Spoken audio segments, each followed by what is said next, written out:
Hi friends, मैं राकेश कुमार वर्मा एक बार आपके सामने फिर से आया हूँ। मैं ये कहना चाहता हूँ कि जैसा कि मैंने आपको बताया था कि लाइव वीडियो हम या लाइव क्लास लेकर आएंगे, जैसा आप देखे भी होंगे। एक मैंने डेमो क्लास में लिया था लाइव, और उसके बाद वो लाइव सही से हो नहीं पाया था। पता नहीं उसमें नेटवर्क की प्रॉब्लम थी या फिर मोबाइल के कैमरे की बात थी। फिलहाल मैं वीडियो शूट करता हूँ मोबाइल के कैमरे से। ये मोबाइल मेरी जो है इसी के ज़रिए मैं करता हूँ। अब हम देखते हैं कि वीडियो जो हमारा होता है वो क्लियर होता है, लेकिन ये मुझे नहीं समझ में आ रहा है कि आखिर ये जो कैमरे की प्रॉब्लम है या नेटवर्क की प्रॉब्लम है। नेटवर्क के प्रॉब्लम की भी हमने व्यवस्था की कि आगे जाके कहीं दूसरी जगह पर मैंने वीडियो शूट भी किया, लाइव भी आया अनलिस्ट करके, लेकिन उसका भी कोई मतलब नहीं। उसी तरह से वीडियो बना मेरे मोबाइल के ज़रिए। तो फिलहाल मेरे पास अभी इतना अमाउंट नहीं कि मैं कैमरा ले सकूं। मैं अब आपको ये अपलोड वीडियो ही दूंगा। बस आप ज़्यादा से ज़्यादा शेयर करें, ताकि शेयर करने से ये होता है कि वीडियो जो लोगों तक पहुंच रहा है उनका कमेंट आता रहे। तो इससे मुझे ये मोटिवेशन मिल जाएगा कि हमारा जो वीडियो है लोगों तक पहुंच रहा है, लोग उस पर कमेंट कर रहे हैं, अच्छा या गलत है या जो भी है। लेकिन मेरा उम्मीद है कि मैं आपको बहुत बेहतरीन टॉपिक दूंगा। जैसा कि मैंने आपको ये कहा था कि हमारी जो लाइव क्लास होगी वो केमिस्ट्री की IUPAC होगी, यही मैंने कहा था, लेकिन फिलहाल हो नहीं पाया था। आज वो मैं टॉपिक आपका अपलोड करूंगा। जैसा कि IUPAC की बात हमने कहा, ये केमिस्ट्री की IUPAC नेम क्या होता है इसके बारे में हम आपको बताएंगे। अब ये IUPAC होता क्या है, केमिस्ट्री में IUPAC क्यों लिया गया है। जैसे हमारा भी एक नामकरण होता है, जन्म लेने के बाद हमारा भी एक नामकरण होता है ना, सेम उसी तरह से किसी भी कंपाउंड यानी रासायनिक यौगिक यानी रसायन में किसी भी कंपाउंड का एक नेम होता है। क्या होता है? एक नेम होता है। उसका नेम किस जरिए रखा जाता है, वही हमारा जिस जरिए रखा जाता है वही हमारा IUPAC कहलाता है। बात समझ में आई? तो ये IUPAC का मतलब क्या होता है कि किसी भी कंपाउंड का जो नामकरण किया जाता है, जैसे एथेन हुआ, मेथेन हुआ, प्रोपेन हुआ, या मेथीन हुआ, मेथाइन हुआ, एसिटिलीन हुआ, एथीन हुआ, ये इसका नामकरण कैसे होता है, इसी नामकरण को जानने के लिए, बनाने के लिए, इनका नाम देने के लिए IUPAC का हम सिस्टम यूज करते हैं। अब ये IUPAC बनेगा कैसे, IUPAC बनता कैसे, इसके लिए आपको ये जानना होगा कि हाइड्रोकार्बनिक यौगिक क्या होता है। ठीक है, तो सबसे पहले हम चलेंगे हाइड्रोकार्बनिक यौगिक पर। यह हाइड्रोकार्बनिक यौगिक आपका होता क्या है। हाइड्रोकार्बनिक यौगिक, हाइड्रोकार्बनिक यौगिक, अब यह हाइड्रोकार्बनिक यौगिक आपका होता क्या है, इसके लिए आपको जानना जरूरी है। देखिए, मैं आपको बताऊंगा कि ऐसा कार्बनिक यौगिक जिसमें केवल और केवल हाइड्रोजन और कार्बन दोनों मिले हों। यानी हमने क्या कहा, हाइड्रोजन और कार्बन मिले हों, तो इनसे जो भी बनता हो वो आपका हाइड्रोकार्बनिक यौगिक बनता है। बात समझ में आया? हमने आपसे क्या कहा कि ऐसा कार्बनिक यौगिक जिसमें केवल और केवल हाइड्रोजन और कार्बन हो, यानी वही यौगिक जो कार्बन और हाइड्रोजन को मिला के बनते हैं, वो हमारे हाइड्रोकार्बनिक यौगिक कहलाते हैं। बात तो इतनी समझ में आ गई होगी। हाँ, हाइड्रोकार्बनिक यौगिक किसे कहते हैं, ये सब हाई स्कूल के लिए बहुत इंपॉर्टेंट है। ये बात समझिएगा, हाई स्कूल के जितने भी स्टूडेंट होंगे बहुत ही डीपली इसको पढ़िएगा, और मैं डीपली पढ़ाऊंगा पूरी की पूरी IUPAC, यहाँ तक कि मैं इंटर लेवल तक की पूरी चीज बता दूंगा। ठीक है, तो ये जानना आपको जरूरी था कि हाइड्रोकार्बनिक यौगिक कौन कहलाते हैं। यानी वो कार्बनिक यौगिक जिसमें केवल और केवल हाइड्रोजन और कार्बन के परमाणु आए हों, उसे हम हाइड्रोकार्बनिक यौगिक कहते हैं। जैसे में एग्जांपल की बात करें, CH4, C2H2, C2H4, ऐसे आपके ये सब क्या है, हाइड्रोकार्बनिक यौगिक। क्यों? क्योंकि इसमें केवल कार्बन आया और हाइड्रोजन आया, इसमें कार्बन आया, हाइड्रोजन आया, फिर कार्बन आया है और हाइड्रोजन आया, तो ये हमारे क्या कहलाते हैं, हाइड्रोकार्बनिक यौगिक कहलाते हैं। बात तो इतनी समझ में आई होगी। चलिए आगे चलते हैं। इस परिभाषा को आप जरूर याद कीजिएगा कि हाइड्रोकार्बनिक यौगिक किसे कहते हैं। यानी वो एक कार्बनिक यौगिक जो केवल हाइड्रोजन और कार्बन से मिलकर बने होते हैं, उसे हम हाइड्रोकार्बनिक यौगिक कहते हैं। अब हाइड्रोकार्बनिक यौगिक के पार्ट, हाइड्रोकार्बनिक यौगिक मैं शॉर्ट में लिखूंगा, हाइड्रोकार्बनिक यौगिक कितने प्रकार के होते हैं। ये केवल और केवल कितने प्रकार के होते हैं, 2 प्रकार के होते हैं। इसका क्लासिफिकेशन आप हाइड्रोकार्बनिक कंपाउंड, इसका क्लासिफिकेशन 2 प्रकार का होता है। एक होता है आपका संतृप्त हाइड्रोकार्बनिक यौगिक। क्या होता है? संतृप्त। एक होता है असंतृप्त हाइड्रोकार्बनिक यौगिक। एक होता है असंतृप्त हाइड्रोकार्बनिक यौगिक। एक होता है असंतृप्त हाइड्रोकार्बनिक यौगिक। बात समझ में आया? इसका इंग्लिश होता है इसका होता है saturated hydrocarbonic compound, unsaturated hydrocarbonic compound. बात समझ में आए? तो सैचुरेट का मतलब होता है, अनसैचुरेट का मतलब होता है हिंदी में संतृप्त, असंतृप्त। असंतृप्त हाइड्रोकार्बनिक यौगिक किसे कहते हैं, इसके बारे में हमको जानना है। तो अभी फिलहाल मैं इसको मिटा रहा हूं और मैं आपको बता रहा हूं संतृप्त हाइड्रोकार्बनिक यौगिक।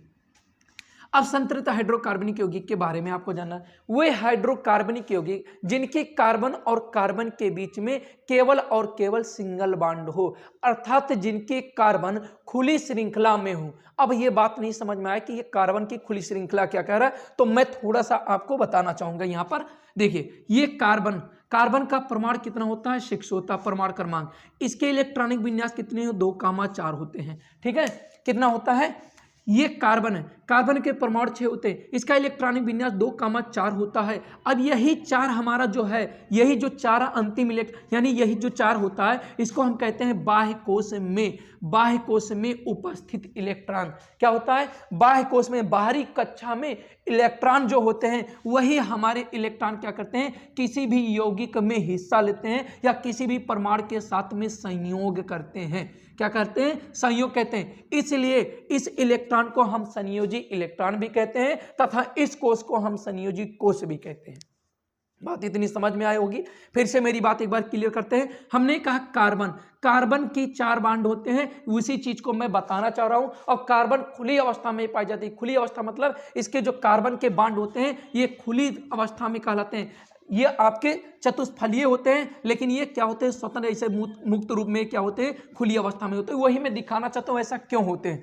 ठीक है, तो हमने क्या कहा कि कार्बन के कितने बॉन्ड होते, कार्बन के कितने परमाणु क्रमांक होते हैं, 6, इलेक्ट्रॉनिक विन्यास 2,4। अब हम आपको बताते हैं कि ये संयोजी संयोग करते हैं, बाह्य कोश के इलेक्ट्रॉन संयोजी इलेक्ट्रॉन या संयोजी कोश कहलाते हैं। अब ये इसी बात पर निर्भर करता है, इसी बात पर, यानी बाहरी कोश में उपस्थित जो इलेक्ट्रॉन आपका 4 इलेक्ट्रॉन है, यही निर्धारित करता है कि कहां पर 4 इलेक्ट्रॉन का लेना देना होगा, या कहां पर सिंगल बॉन्ड बनेगा, कहां पर डबल बॉन्ड बनेगा, कहां पर ट्रिपल बॉन्ड बनेगा। ये आपको जानना जरूरी है। देखिए, ये बहुत बेसिक चीज मैं बता रहा हूं।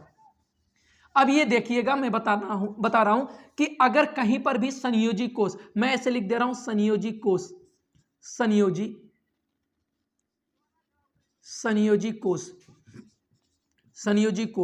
संयोजी कोश अगर हम मान लेते हैं, संयोजी कोश में इलेक्ट्रॉन कितने हैं, मान लेते हैं हमने कहा कि वो इलेक्ट्रॉन 1 है। क्या है, 1 इलेक्ट्रॉन है। तो जब ये इलेक्ट्रॉन किसी परमाणु को इलेक्ट्रॉन देता है, तो ये इलेक्ट्रॉन दे रहा हो, या कोई परमाणु यहीं पर मान लेते हैं, कोई परमाणु होता हो, मान लेते हैं कोई ए परमाणु है। हाँ, ये परमाणु ए क्या कर रहा है, इससे इलेक्ट्रॉन ले रहा, अर्थात ये कोई परमाणु होगा, इलेक्ट्रॉन इसको दे रहा होगा। तो इन दोनों के बीच में जो लेन देन हो रहा है, वो केवल कितने इलेक्ट्रॉन का हो रहा है, 1 इलेक्ट्रॉन का लेन देन हो रहा है। जब किन्हीं 2 परमाणुओं के बीच में 1 इलेक्ट्रॉन का लेना देना होता है, तो वहां पर सिंगल बॉन्ड बनता है। भाई क्या बनता है, सिंगल बॉन्ड बनता है। क्या बनता है, सिंगल बॉन्ड, यानी एकल बंध बनता है। क्या बनता है, एकल बंध बनता है। और जिन 2 परमाणुओं के बीच में 2 इलेक्ट्रॉनों का लेना देना होता है, वहां पर डबल बॉन्ड बनता है। और जिन परमाणुओं के बीच में 3 इलेक्ट्रॉन का लेना देना होता है, वहां पर ट्रिपल बॉन्ड बनता है। भाई ट्रिपल बॉन्ड बनता है। बात इतनी समझ में आई। अब ये चीज आपको समझ में आ गया होगा कि 1 इलेक्ट्रॉन का लेना देना कहां होता है, डबल बॉन्ड का कहां होता है। अगर 9th में आप पढ़े तो आपको मालूम होगा। तो ये मैंने आपसे कहा कि जब सिंगल यानी 1 इलेक्ट्रॉन का लेना देना तो सिंगल बॉन्ड, 2 इलेक्ट्रॉन का लेना देना तो डबल बॉन्ड, और 3 इलेक्ट्रॉन का लेना देना तो ट्रिपल बॉन्ड कहलाता है या बनता है। बात समझ में। अब बात समझ में आने वाली ये आ गई कि 4 बॉन्ड कब बनेगा, यानी 4 इलेक्ट्रॉन का लेना देना होगा तो 4 इलेक्ट्रॉन। देखो, कार्बन ही एक ऐसा परमाणु है जो इसके बाहरी कोश में 4 इलेक्ट्रॉन आए। सिलिकॉन भी है, लेकिन आपको वो नहीं पढ़ना है।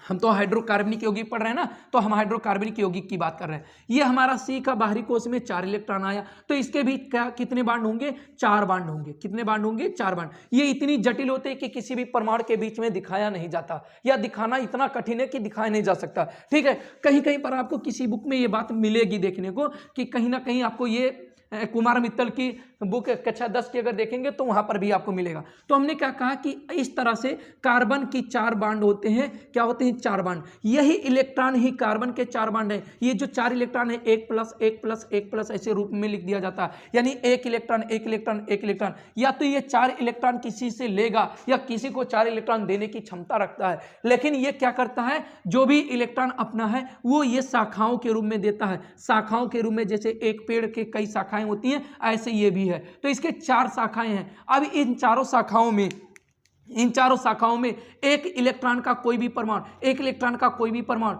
एक इलेक्ट्रॉन का कोई भी परमाणु, एक इलेक्ट्रॉन का कोई भी परमाणु आके जुड़ सकता है। एग्जाम्पल के लिए हाइड्रोजन की बात हम करते हैं। हाइड्रोजन का एक परमाणु क्रमांक इलेक्ट्रॉनिक विन्यास करने पर 1 होता है। ये एक इलेक्ट्रॉन इसको देगा, एक इलेक्ट्रॉन इसको देगा, एक इलेक्ट्रॉन इसको देगा, एक इलेक्ट्रॉन, इस तरह से 4 हाइड्रोजन हो गए, अर्थात इसका पूरा नाम हो जाता है CH4।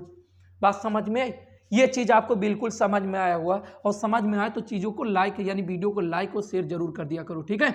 ये हमने कहा कि आपसे कि ये CH4, और सबसे बेसिक चीज़ यही बता रहे, इसको आप मत भूलिएगा कि किसी भी कार्बन के 4 खुली श्रृंखलाएं होती हैं। क्या होती है? खुली श्रृंखलाएं होती हैं। हमने आपसे कहा हाइड्रोजन, हाइड्रोजन, हाइड्रोजन, हाइड्रोजन, आप यहां पर कर देते हैं। तो इस हाइड्रोजन के जुड़ने पर इसकी जो आकृति होती है, उस आकृति को हम लोग क्या कहते हैं? हाई स्कूल में पूछा गया है कि चतुष्फलीय आकृति किस कंपाउंड में होती है। तो ये चतुष्फलीय आकृति देखो, अगर आप इसको ऐसे मिलाते हो, आप ऐसे इसको मिलाते हो, चलो मैं पूरी तरह से मिला देता हूँ, स्टार्टिंग पॉइंट से नहीं, पूरी तरह से। तो ये बताओ, 4 भुजाओं से घिरी हुई आकृति जैसा बनना है, और ये 4 भुजाओं से घिरी हुई आकृति जैसा बनता है, तो ये हमारा क्या कहलाता है? किन्हीं 2 कार्बन के किन्हीं 2 बांडों के बीच में बनने वाला कोण। चतुष्फलीय आकृति में कार्बन के किन्हीं 2 बांडों के बीच में बनने वाले कोण का मान होता है 90 डिग्री। ये भी कंपटीशन में, पॉलिटेक्निक के कंपटीशन में पूछा गया है। या ऐसे एग्जाम्पल दे देगा कि चतुष्फलीय आकृति बनाता है CH4, C2H2, C2H4, और इसमें से कह देगा नॉन ऑफ दिस, नन कर देगा। आप अब जब पढ़े होंगे तभी तो इसका टिक कर पाएंगे, या आपके ऑप्शन में, हाई स्कूल के भी ऑप्शन में आ सकता है, या आप कंपटीशन पॉलिटेक्निक का, हाई स्कूल के बच्चों के लिए कंपटीशन का लेवल जो होता है यही पॉलिटेक्निक से ही शुरू होता है, ठीक है। तो ऐसी चीज़ें, या BHO की चीज़ें हों, BHO का भी इंट्रेंस एग्जाम होता है, जब आप 11th की फॉर्म के लिए अप्लाई करते हैं तो वहाँ पर भी ये चीज़ें आपकी पढ़ी हुई पूछ सकता है। तो ये चीज़ें इतनी आपको समझ में आनी चाहिए। तो हमने आपसे क्या कहा? संतृप्त। अब कार्बन आप याद रखिएगा, हमने कहा संतृप्त हाइड्रोकार्बनिक यौगिक, यानी वे हाइड्रोकार्बनिक यौगिक जिनके कार्बन और कार्बन के बीच, वे हाइड्रोकार्बनिक यौगिक जिनके कार्बन और कार्बन के बीच में सिंगल बॉन्ड पाए, अर्थात खुली अवस्था में पाए जाते हैं, तो उसे हम क्या कहते हैं? संतृप्त हाइड्रोकार्बनिक यौगिक। जैसे हमने आपसे ये कह दिया C2H6। अभी ये मैं कैसे ले रहा हूँ C2H6, अभी आपको भी मालूम चल जाएगा, एकदम पूरी तरह से मालूम चल जाएगा, जो आपकी क्वेश्चन होंगे दिमाग में कि ये C2H6 आप ले काहे रहे हैं। हमने आपसे कहा कि C2H6 की बात कहा, तो चलिए हम देखते हैं कार्बन और कार्बन। हमने 2 कार्बन था भैया, 2 कार्बन हमने लिख लिया। 2 कार्बन लिखने के साथ हम आपको यही बताते हैं कि एक कार्बन के 4 बांड होते हैं, एक कार्बन के 4 बांड होते हैं। अब एक कार्बन के 4 बांड होते हैं भैया, तो 4 हाइड्रोजन ये भी लेगा, 4 हाइड्रोजन ये भी लेगा, लेकिन ये कहता भैया मेरे पास 6 हाइड्रोजन है, 6 से मैं ज़्यादा दे नहीं सकता। तो आपके घर में भी कोई, आपके पापा या कोई भाई बड़ा होता है, वो आपके लिए कोई सामान, यानी घर में कोई सामान लाता है, तो सभी में इक्वल बंटता है। सेम यही बात, अगर दो भाई हैं और 6 हाइड्रोजन यानी कोई सामान 6 है, तो इनमें बांटा जाएगा, तो 3 इनको दोगे और 3 इनको दोगे। क्या कोई 4 ले सकता है? बिल्कुल नहीं लेगा। अगर बात ये होती है कि बराबर के हिस्सेदारी की बात होती है, तो फिर तो ये कार्बन अधूरा है, ये कार्बन अधूरा है, और ये भी कार्बन अधूरा है। बोलो, ये दोनों कार्बन अधूरे हो जा रहे हैं कि नहीं? ये कार्बन अधूरा, ये कार्बन, एक बांड इसका भी अधूरा है, एक बांड इसका भी अधूरा है, तो फिर ये कैसे होते हैं? तो ये कहते हैं भाई देखो, हम लोगों तो ऐसा है कि हम लोग तो कहीं से पा नहीं सकते हैं, जितना मिलना था उतना मिल गया, तो एक काम करते हैं, जिसको अधिक लेना है किसी से, यानी ज़्यादा खाना है, तो ये कहेगा भाई या तो तुम, मेरा खाने की इच्छा नहीं है तो तुम मुझसे ले लो, या मुझे तुम दे दो।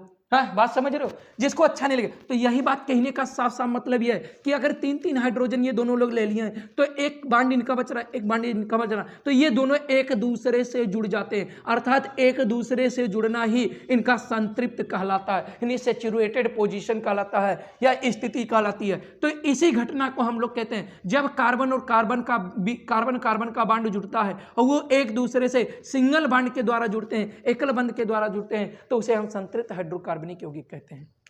बात इतनी समझ में आ गई होगी, बहुत बेहतरीन से बता रहे हैं आपको, इतना उम्मीद रखे हैं कि आपको कोई भी डाउट नहीं होगा मेरे तरफ से, ठीक है। बाकी आपको अगर डाउट है तो आप कमेंट कीजिएगा, लेकिन हमको नहीं लगता। चलिए, इतनी चीज़ें आपको समझ में आ गई होंगी। तो ये संतृप्त हाइड्रोकार्बनिक यौगिक की बातें समझ में आई। अगर थोड़ा सा डाउट भी रहेगा तो फिर आप वीडियो को फिर रिटर्न करके देख लीजिए, लेकिन हमें नहीं लगता कि जरा सा भी डाउट होगा अगर आप पढ़ने वाले स्टूडेंट हैं तो, और नहीं पढ़ने वाले तब भी आपको कोई दिक्कत नहीं होगा।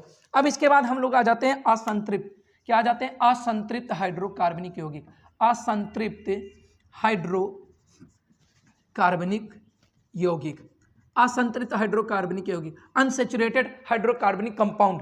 अब ये इसके बारे में हम कैसे जानते हैं भाई? ये तो दो तरह से होता है, ये दो तरह से होता है। एक तो होता है द्विबंध डबल बॉन्ड वाले कंपाउंड, डबल बॉन्ड वाले हाइड्रोकार्बनिक कंपाउंड। एक होता है ट्रिपल बॉन्ड वाले हाइड्रोकार्बनिक कंपाउंड। यानी एक तो होता है एकल बंध वाले हाइड्रोकार्बनिक यौगिक, सॉरी द्विबंध वाले हाइड्रोकार्बनिक यौगिक, और एक होता है त्रिबंध वाले हाइड्रोकार्बनिक यौगिक। यानी इसमें इसके दो हिस्से आते हैं, इसमें दो हिस्से आते हैं, अर्थात वे हाइड्रोकार्बनिक यौगिक, देखिए परिभाषा, वे हाइड्रोकार्बनिक यौगिक जिनके कार्बन और कार्बन के बीच में डबल बॉन्ड द्वारा संतृप्त होते हैं। यानी वे हाइड्रोकार्बनिक यौगिक जिनके कार्बन के बीच डबल बॉन्ड पाया जाता हो या ट्रिपल बॉन्ड पाया जाता हो, वो असंतृप्त हाइड्रोकार्बनिक यौगिक कहलाते हैं। बात इतनी समझ में आए? चलिए अब वो भी मैं एग्जांपल आपको दिखा रहा हूँ, वो भी एग्जांपल मैं आपको दिखा रहा हूँ। देखिए भाई, आप लोग वीडियो को जरूर शेयर कर दिया कीजिए और लाइक कर दिया कीजिए, ठीक है? मैं पूरा आईपीसी पढ़ाऊंगा, पूरा का पूरा पढ़ाऊंगा, ठीक है?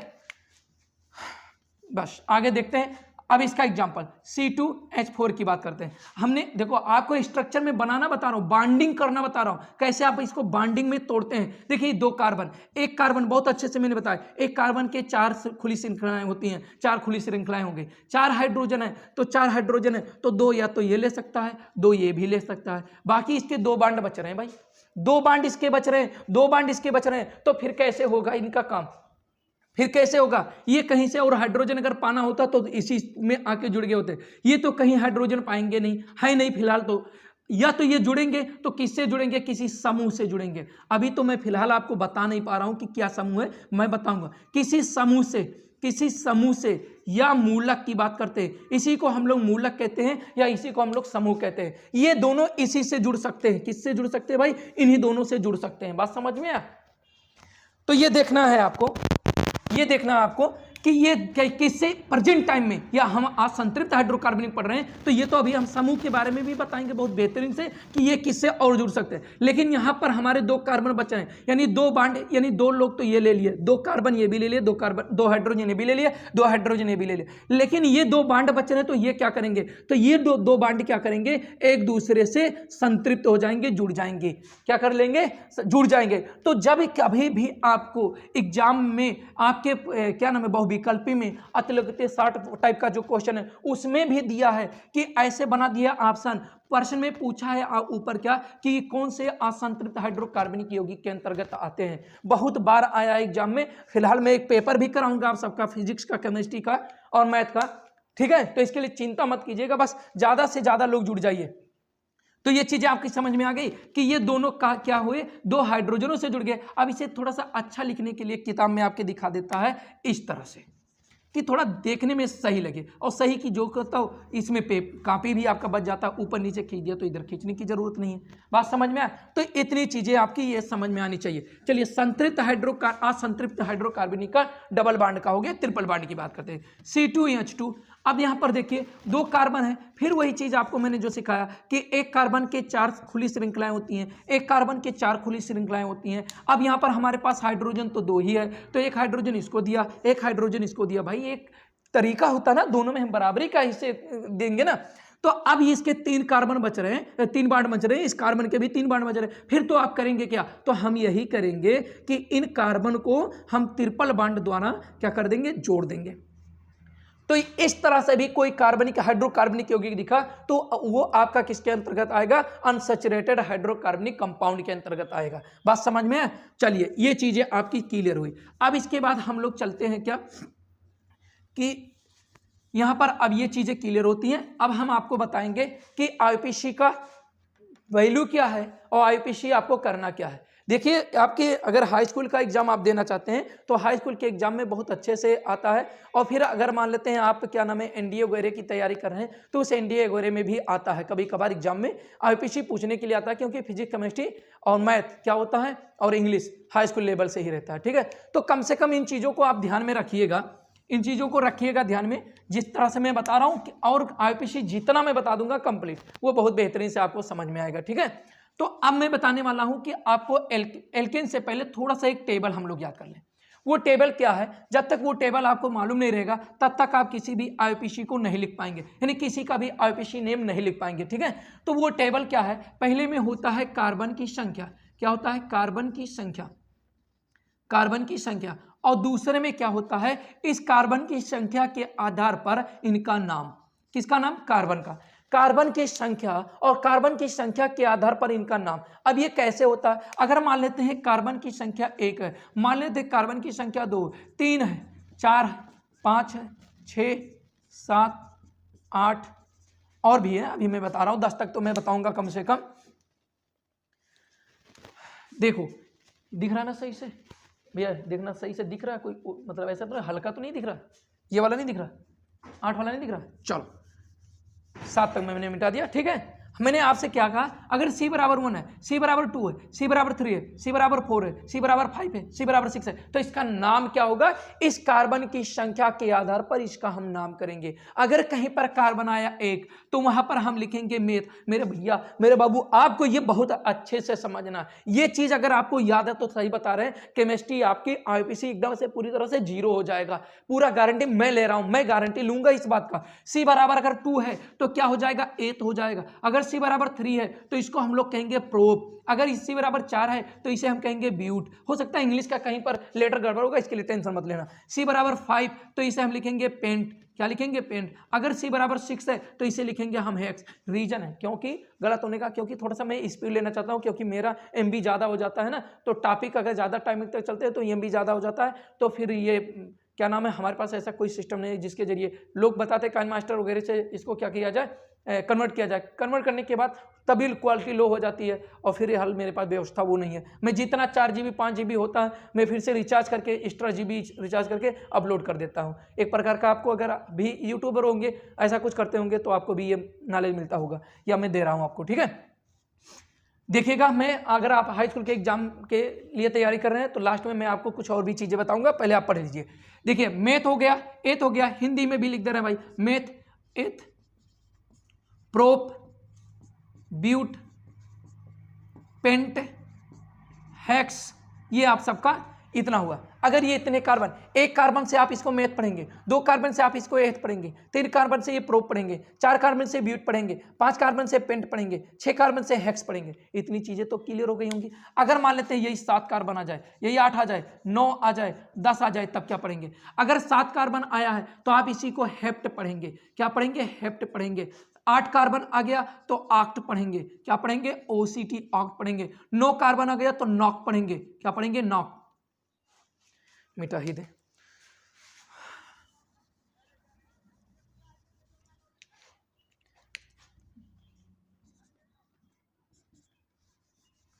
अगर ये आपका 7, 8, 9, 7 आया तो हेप्ट पढ़ेंगे, क्या पढ़ेंगे, हेप्ट पढ़ेंगे। 8 कार्बन आया तो ऑक्ट पढ़ेंगे, क्या पढ़ेंगे, ऑक्ट पढ़ेंगे। अगर 9 कार्बन आया तो नॉक पढ़ेंगे, क्या पढ़ेंगे, नॉक पढ़ेंगे। हाँ, अगर 10 कार्बन आया तो डेक पढ़ेंगे, क्या पढ़ेंगे, डेक। तो ये आपका कुछ इस तरह से, इससे ज़्यादा आपको कार्बन में 7 कार्बन से ज़्यादा यूज नहीं होता है, इसीलिए ज़्यादा जरूरी नहीं है। मैं तब भी 10 तक आपको बता दिया, पूरी नॉलेज दे रहा हूं मैं IUPAC के बारे में, ठीक है। अगर ये चीज़ याद है तभी आप एल्केन, एल्कीन, एल्काइन का वैल्यू या एल्किल का वैल्यू जो भी IUPAC आता है उसका नाम आप जरूर लिख लेंगे, ठीक है। अब एक चीज़ मैं आपको और बता दूँ, एक चीज़ मैं आपको और बताना चाहूँगा, वो चीज़ क्या है, IUPAC का नाम, IUPAC का पूरा नाम क्या होता है, ये भी आपको जानना बहुत जरूरी है, क्योंकि ये भी कंपटीशन एग्जाम में और आपके ऑप्शनली बुक में, यानी ऑप्शनली बुक में भी पूछा है। आई का मतलब होता है इंटरनेशनल, इंटरनेशनल क्या होता है भैया, इंटरनेशनल। और इसके बाद यू का मतलब होता है यूनियन, क्या होता है, फिलहाल कुछ भाई लोग जानते होंगे, इंटरनेशनल यूनियन। ये इसके साथ में सेंटेंस को कंप्लीट करने के लिए इसका प्रयोग ऑफ का किया जाता है, पेवर। और इस यानी इस सेंटेंस को कंप्लीट करने के लिए कुछ वर्ड यूज किया जाता है, एंड अप्लाइड, क्या हो जाता है, अप्लाइड, अप्लाइड। और उसके बाद क्या हो जाता है, केमिस्ट्री। हो सकता है इंग्लिश थोड़ा सा इधर उधर हो जाए क्योंकि हम हिंदी मीडियम के स्टूडेंट हैं या टीचर हैं, जो भी। ये हो जाता है आपका अप्लाइड केमिस्ट्री, शायद सही है। अब हमने आपसे क्या कहा, इंटरनेशनल यूनियन ऑफ, अगर आप हटा देते हैं, ये भी आंसर में देगा international union paper applied chemistry, तो वो रॉन्ग ऑप्शन है। जब तक आप कंप्लीट सेंटेंस को नहीं देते, ये सेंटेंस के अकॉर्डिंग इसका पूरा फुल फॉर्म बनेगा भाई, international union of paper, P के साथ में ओपी, ओपी, ओपी, यही मैं आपको तरीका बता रहा हूं। ओपी, ओ आया है, पी आया तो उससे पहले ओ, ऑफ पेपर, ए आया, and applied chemistry, only chemistry. बात समझ में? ये याद करने का मैंने तरीका भी आपको बता दिया। चलिए ये भी आपके लिए एक नंबर कहीं ना कहीं आपके लिए है। चलिए आगे, अगर आप क्या नाम है पॉलिटेक्निक की तैयारी में रहेंगे तो 4 नंबर आपको मिले, नहीं मालूम है तो फिर आपके लिए दिक्कत आ जाएगा ना। चलिए अब मैं आपको बताता हूं इसके साथ में एल्केन, एल्केन, ये एल्केन।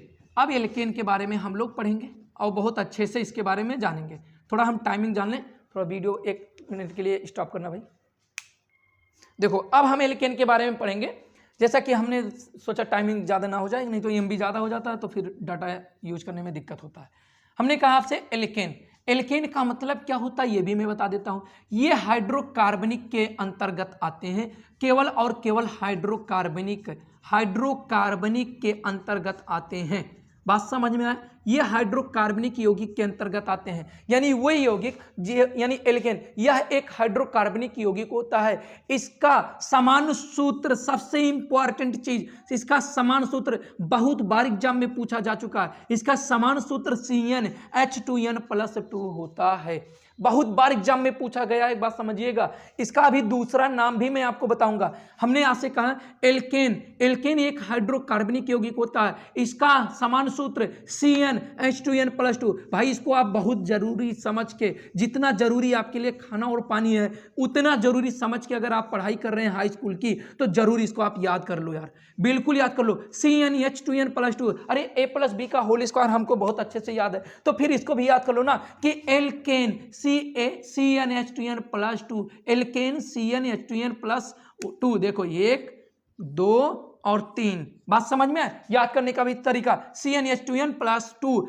अगर कोई भी कंपाउंड, कोई भी हाइड्रोकार्बनिक यौगिक अगर CnH2n+2 के अंतर्गत या इस फार्मूले को संतुष्ट करता है तो वो एल्केन फैमिली का या हाइड्रोकार्बनिक यौगिक का कंपाउंड कहलाएगा। बात इतनी समझ में? दूसरी बात मैं आपको बता दूं कि एल्केन जो होता है, अब इसी पर जहां पर ये तो कार्बन है, सी माने कार्बन, ये H मतलब हाइड्रोजन, ये एक पूर्णांक अंक है, N जहां पर, अब आप N को ना नाइट्रोजन कहेंगे ना न्यूट्रॉन कहेंगे। N का क्या है ये भी मैं बता रहा हूं, ठीक है? N क्या है वो भी मैं बता रहा हूं। तो एल्केन में जो ये CnH2n का फार्मूला और +2 था, इसमें जो N है एक पूर्णांक है। क्या है? एक पूर्णांक है, और वो पूर्णांक धनात्मक है। कैसा पूर्णांक है? यानी पॉजिटिव इंटीजर है भाई, पॉजिटिव इंटीजर, यानी धनात्मक पूर्णांक है। धनात्मक पूर्णांक का मतलब हो गया n बराबर 1, 2, 3, 4, ऐसे डॉट डॉट। इसमें से 1 ले लीजिए, C1 H की जगह पर H, 2 × 1 + 2, ये हो जाएगा C1। 2 करने 2 4, यानी एक के साथ में कार्बन नहीं लिखा जाता भाई, एक के साथ कार्बन लिखा नहीं जाता, वो तो खुद ही एक परमाणु है। अगर यहां पर आप कर देते हैं तो ये CH4। क्या मैंने आपको संतृप्त हाइड्रोकार्बनिक यौगिक जब मैंने पढ़ा, अभी आपको परिभाषा जब बताया था, तो क्या मैंने वहां पर आपको यही एग्जाम्पल लिया था कि नहीं लिया था? तो अब आपको समझ में आ गया होगा कि ये CH4 वास्तव में सर जी लिए कहां से? ये फार्मूला है, ये जो आपका फार्मूला है ये इसी के जरिए हम लिए थे। अब बताइए, जब इस फार्मूले के अंतर्गत ये बना तो इसमें सिंगल बॉन्ड कार्बन के साथ में सिंगल बॉन्ड बनेगा, सभी हाइड्रोजन ऐसे कुछ जुड़े रहेंगे।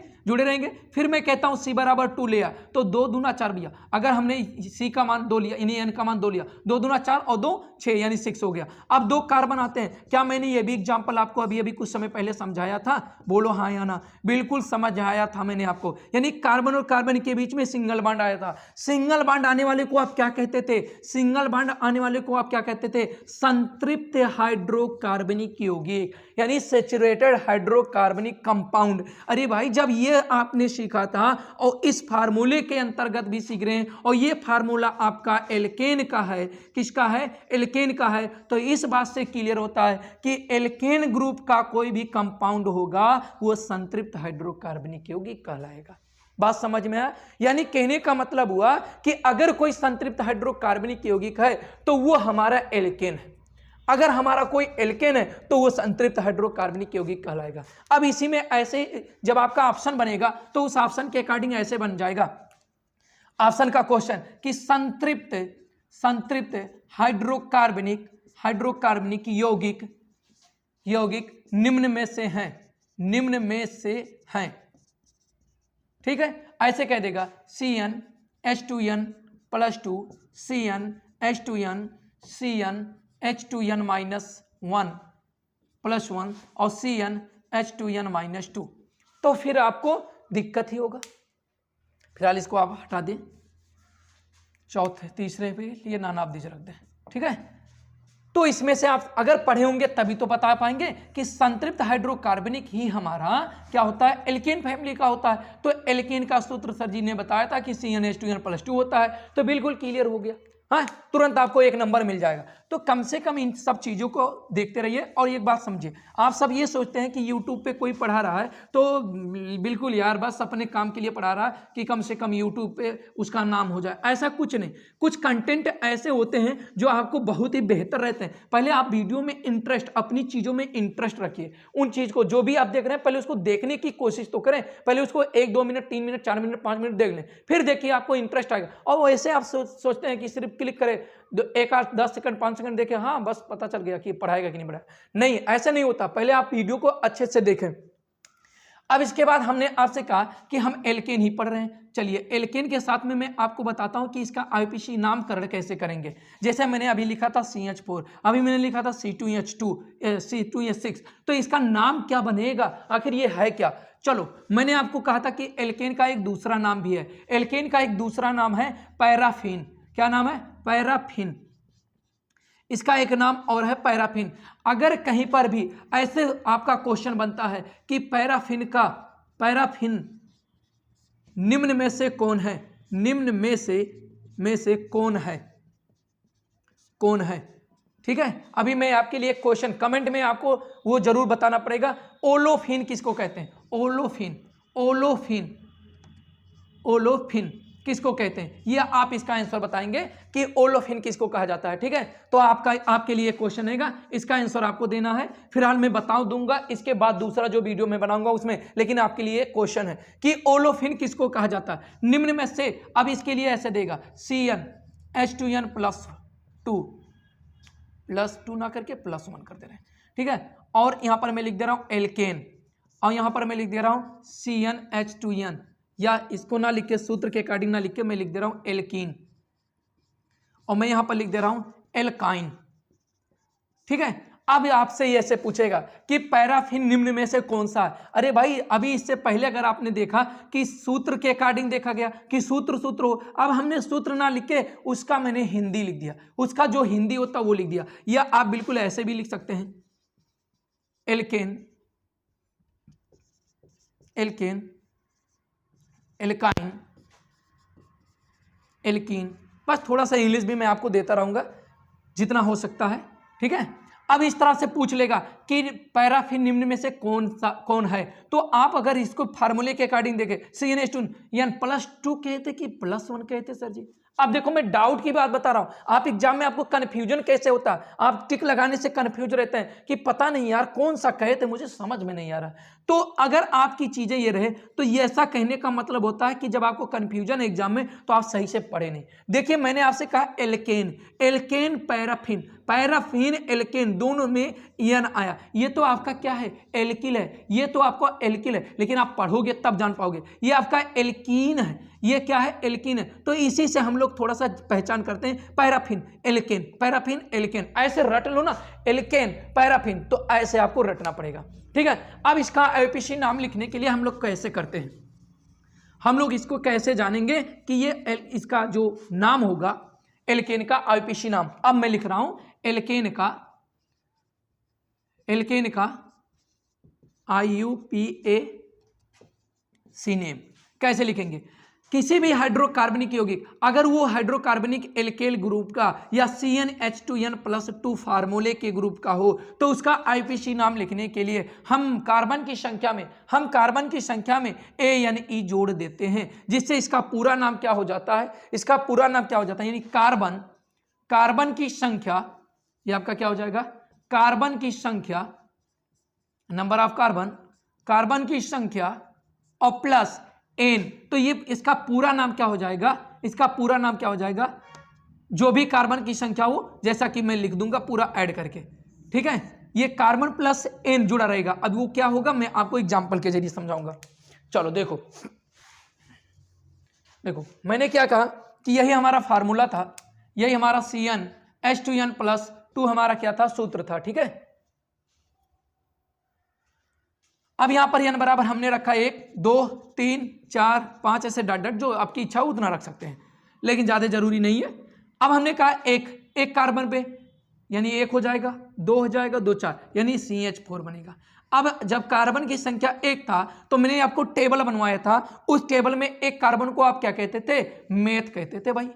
हमने कहा कि जब ये जो कंपाउंड इस फार्मूले के अकॉर्डिंग बना, तो जब ये कंपाउंड इस फार्मूले के अकॉर्डिंग बना, तो मैंने कहा इसका आईपीसी नाम लिखने के लिए कार्बन की संख्या में ANE जोड़ दो। तो कार्बन की संख्या 1 है, 1 से उसका नाम मेथ आता है, तो इसमें हमने n जोड़ा, तो इसका पूरा नाम क्या हो गया, मेथेन हो गया।